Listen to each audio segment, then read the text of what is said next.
P R ചെയ്യുന്ന തെറ്റാന്ന് ആരും പറഞ്ഞില്ല. പി ആറിന്റെ ഇഷ്യൂ ഞാൻ മാത്രമല്ല സംസാരിച്ചത്. ഫസ്റ്റ് ഓഫ് ഓൾ ഇത് ഹൗസിൻ്റെ ഉള്ളിൽ പലതവണ ചർച്ച ചെയ്യപ്പെട്ടിട്ടുള്ള കാര്യങ്ങളാണ്. ഈവൻ അനുമോളുടെ പി ആറിനെ പറ്റി അനുമോൾ പലരുടെ അടുത്തും പറഞ്ഞിട്ടുണ്ട്. കോ കണ്ടസ്റ്റൻസ്, നിങ്ങൾ ആരൊക്കെ എവിക്റ്റായി വരുന്നുണ്ടോ എല്ലാവരുടെ അടുത്തും ഇൻ്റർവ്യൂ എടുക്കാൻ ചാൻസ് കിട്ടുവാണെങ്കിൽ ചോദിക്കുക. ഇത് ഞാൻ പറഞ്ഞല്ല അവർക്കറിയാവുന്നത്, ഓരോ കണ്ടസ്റ്റൻസിനും. അനുമോൾ പറഞ്ഞിട്ടാണ് അനുമോളുടെ പി ആറിനെ പറ്റി അറിയാവുന്നത്. സോ അനുമോളെ കുറച്ച് എന്തെങ്കിലും കാര്യങ്ങൾ വരുമ്പം ഇത് ആ ഹൗസിൽ ചർച്ച ചെയ്യപ്പെടും. അനുമോൾക്ക് പി ആർ ഉള്ളതുകൊണ്ടല്ലേ ഇവളിങ്ങനെ കാണിക്കുന്നതെന്നുള്ള സംസാരങ്ങൾ പലപ്പോഴായിട്ട് വന്നിട്ടുണ്ട് ഹൗസിൽ. ഇതുകൊണ്ടാണോ എന്ന് എനിക്കറിയില്ല. ബിഗ് ബോസ് ഒരു ടാസ്ക് തന്നു. ബിഗ് ബോസ് തന്ന ടാസ്ക് ആണ് ഞാൻ ചെയ്തത്.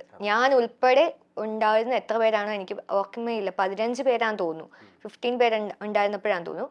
എല്ലാവരും മജോറിറ്റി ഓഫ് ആൾക്കാരും അനുമോളുടെ പേരാണ് പറഞ്ഞത്, ഞാൻ മാത്രമല്ല. പിന്നെ അനുമോൾ അത് നിന്നിട്ട് അനുമോൾ കൊടുത്തിട്ടില്ല എന്നുള്ളൊരു പച്ചക്കള്ളം പറഞ്ഞു. അതവിടെ പറഞ്ഞിട്ടില്ലായിരുന്നെങ്കിൽ ഇല്ല ഞാൻ കൊടുത്തിട്ടുണ്ട്. 16 ലക്ഷം രൂപയൊക്കെയാണ് പി ആർ എന്ന് പറഞ്ഞിട്ട് പി ആർ ടീം എന്നെ അപ്രോച്ച് ചെയ്തിരുന്നു എന്നാണ് ഞാൻ പറഞ്ഞത്. അല്ലാണ്ട് ഞാൻ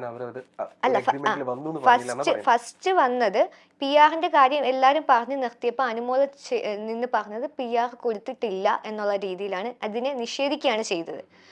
അപ്പോഴാണ് ഞാൻ പറഞ്ഞത് നീ എൻ്റെ അടുത്ത് പറഞ്ഞു